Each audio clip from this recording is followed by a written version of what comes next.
Peggy 16.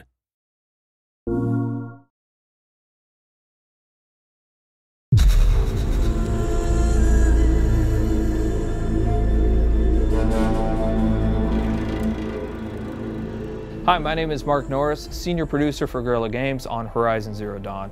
And here we are, finally with Paris Games Week. We premiered Horizon Zero Dawn at E3, and at that time we only showed the behind closed doors to a number of the media members, but we've never shown it publicly. And finally, we are going to do that here today.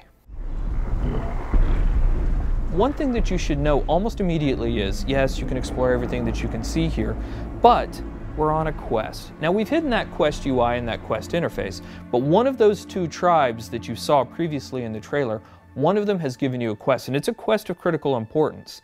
And that quest is to get a very specific resource. It's a resource from the canisters that you can find on the back of this herd that we call the grazers. Now, why do you need this resource? Why does this tribe need it? What is happening in this world? Those are still things that we're going to keep a mystery, but you will desperately need to retrieve this because it's a critical part of what's happening. As you're looking at this screen, for the very first time, you're going to notice some of our UI or our HUD elements. Now, the art on this isn't exactly final, but you can start to see how the game is really starting to creep into what we're doing. You can see in the top middle part of the screen that there is a compass. Now, we've hidden our quest markers and our quest objectives, and we'll talk about a quest here in just a moment, but you can see a compass certainly denotes an open world style of adventure. In the upper right hand corner of the screen, what you can see is the very beginning of a level and an experience bar, so you can start to see the RPG elements start to seep in. In the lower left hand corner of the screen, you can actually see our health bar. It's unusual, it's painted like an arrow. Some of the tribal influences are certainly coming into the UI and HUD, and even though the art's not final, you can expect that those tribal influences will stay. You've seen a number of locales inside of the trailer for Horizon Zero Dawn. You've seen some desert, you've seen some snow, and of course you see here the forest. And currently Aloy is crouched in what we call some stealth grass or some tall grass. Stealth plays an incredibly important part of Horizon Zero Dawn. In fact, you can see the UI element for this. Right underneath the compass is a little circle. That is in fact a stealth indicator. And so Aloy will need to wait for the right moment in order to introduce that stealth attack. Sorry, little one. So we mentioned that there are a couple of RPG elements, right? One of those things that you just saw, especially if you've got the keen eyes or if we zoom in on it, is the number 825 that just popped up. So that number 825 is incredibly important. Why? Because it denotes that there are, in fact, RPG elements hiding behind the hood. That is a damage value. We call that floating combat text, and you can see that number pop up.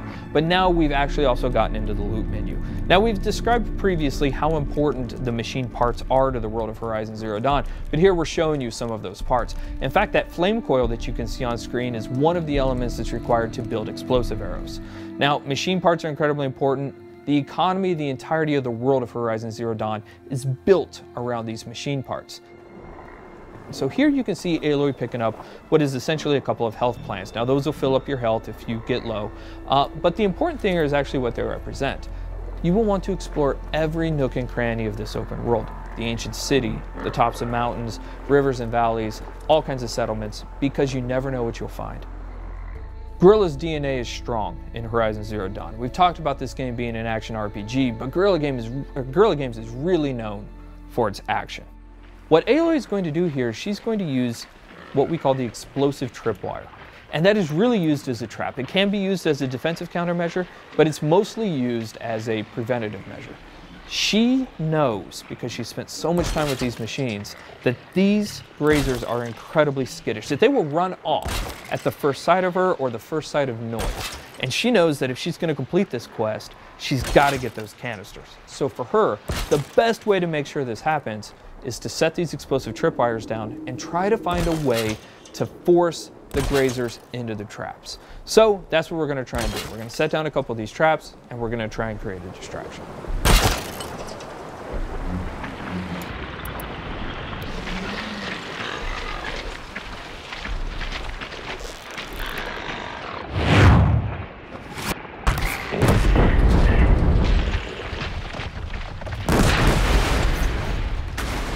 The machines in Horizon Zero Dawn do have herd-like activities.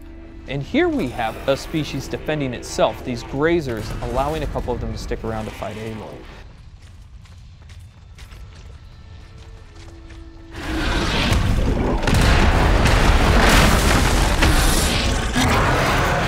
This is the mighty Thunderjaw.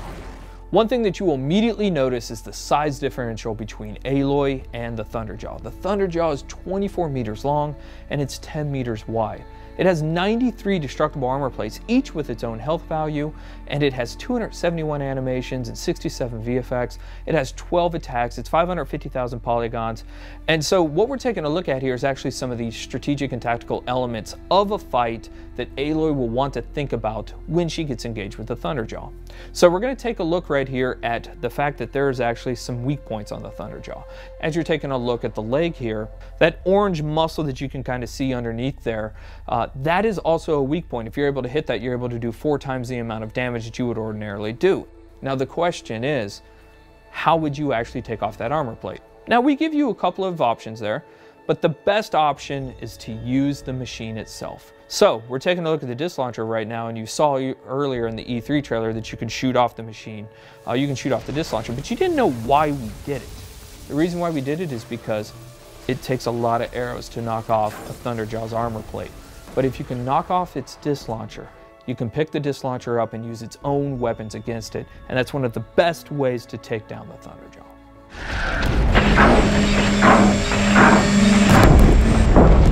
Fighting the Thunderjaw is an awe-inspiring experience. We talked previously about the fact that it has 12 attacks. A number of those attacks that you're seeing now you hadn't seen before. It's not that it has a tail swipe and a foot stomp and a little bit of a disc launcher attack. Shooting off those disc launchers is incredibly important for a second tactical reason. It has a 360-degree absolute assault with that disc launcher that makes it incredibly difficult for you to get anywhere close to it.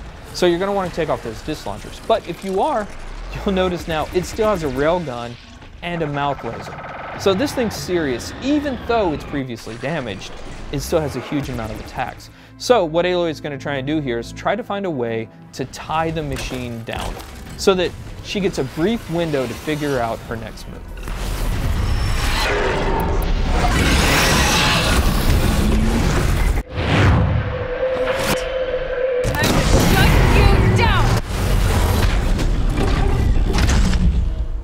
So that was the playthrough of the behind closed door session of Horizon Zero Dawn. We cannot wait to show you more. We're going to show you something brand new and something huge next year. Thank you.